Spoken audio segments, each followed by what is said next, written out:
I would just like to point out that we talked about communicating with the students and the student organizations in our opening speech.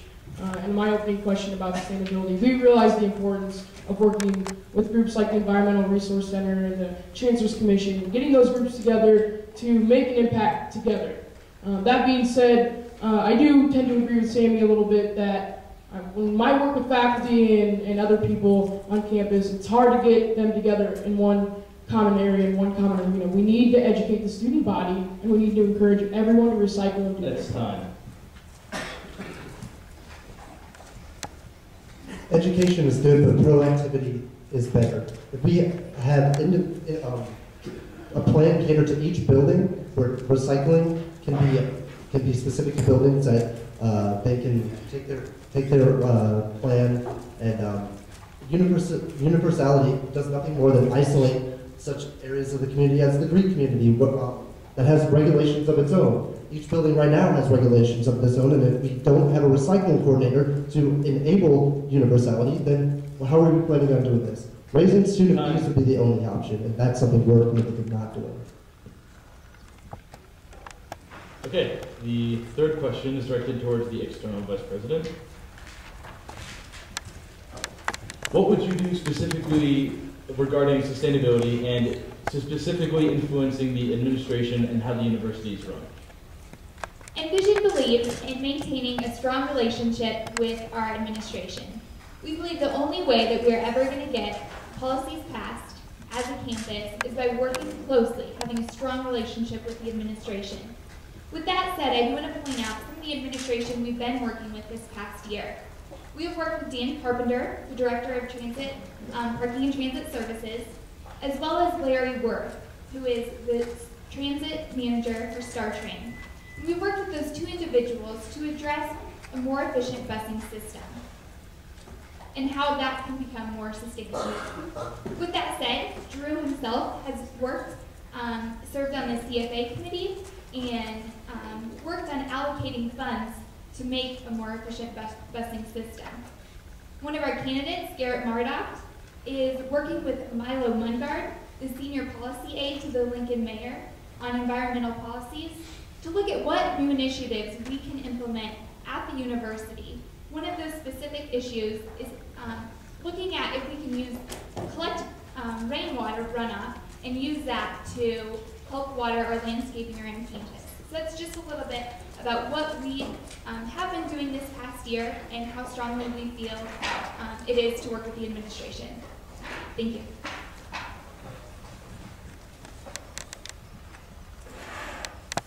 I would first just like to apologize for my voice. It's gone. Second, I would like to say that obviously every party wants to work with the administration. That's how student government functions, and as a party, Fusion is going to foster and build relationships with not only the administration, but also other organizations on campus to help increase collaboration with recycling. But in regards to the administration, we too have been doing our fair share of talking with the people who run things in this university, and that's how we, after speaking with Dan Carpenter, came up with our platform for the commuter carpool pass.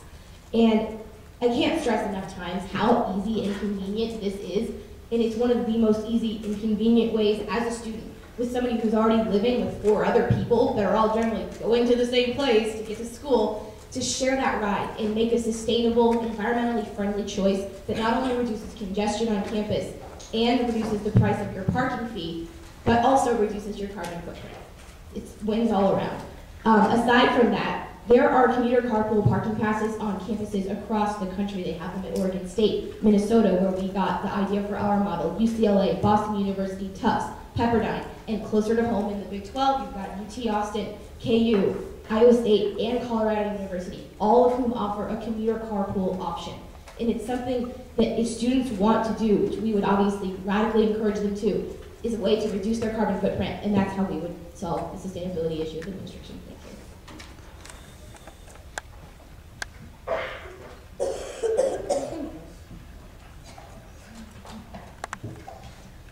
As a new party, the first thing we recognize needs to happen in regards to working with the administration on sustainability efforts is the establishment of an Office of Sustainability to ensure that sustainability efforts can continue from year to year.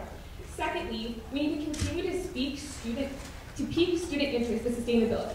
The administration cares an awful lot about student opinion and effort, and if students show that sustainability is something that they're passionate about, the administration will jump on board. We believe that students at UNL can help to drive the sustainability effort. Next, we want to continue the efforts to get the Chancellor to sign the President's climate commitment. UNL is already pursuing some of these efforts, but administration is not receiving the top-down leadership necessary to really push this forward. ASUN needs to act on behalf of the student body to encourage the signing of the said protocol, which will give us a signed and legitimate commitment to sustainability here on campus. Next, we need to encourage departmental participation in regards to sustainability. Whether this is encouraging the purchasing of green products, which will come at no increased cost to the university, or implementing departmental energy conservation competitions that put students and departments on the same page. Also, we want to continue for the advocacy of green technologies for LED certification. In doing all of this, we will help to bring a higher rating for the sustainability report card ratings here at UNL. But this needs to be a concerted effort from all students. Okay, will any parties be using their rebuttal?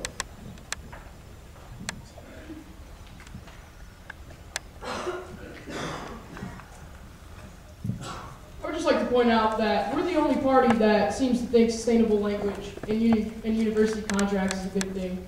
If we want to make a lasting impact on our university and we want to make sure that our sustainability efforts last past our time here on campus, we have to push the administration and encourage the administration to adopt this language into their university-wide contracts. Second part I want to hit on too is if we're going to look at other carpool systems, we also need to point out that students who are cohabitating here at the university won't be allowed to share the same carpool permit. Time. That's a problem.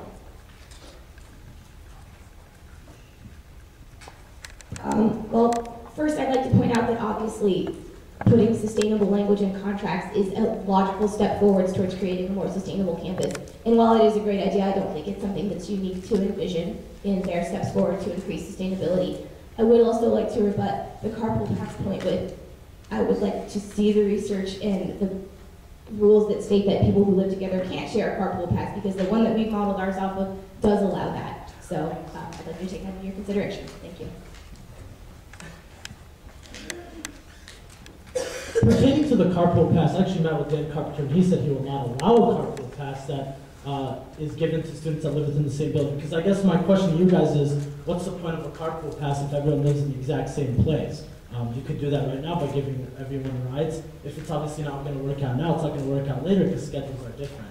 But as far as contracts go, I think what the other parties don't know is that right now in the Pepsi contract, there is an allotment of funds for sustainability efforts. And what ASUN wants to do is make sure that those funds are allotted correctly, possibly towards a sustainability office to ensure longevity.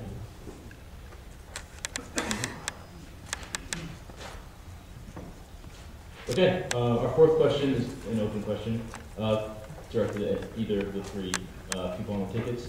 Currently, it is estimated that over 7,000 pounds of recyclable materials are thrown out every Husker game. This is not including recycling that is thrown out in trash cans. It is just included in the materials collected from bleachers of the stadium after the game. In addition, there are very few opportunities for recycling at athletic facilities. How would you work towards improving sustainability with athletics?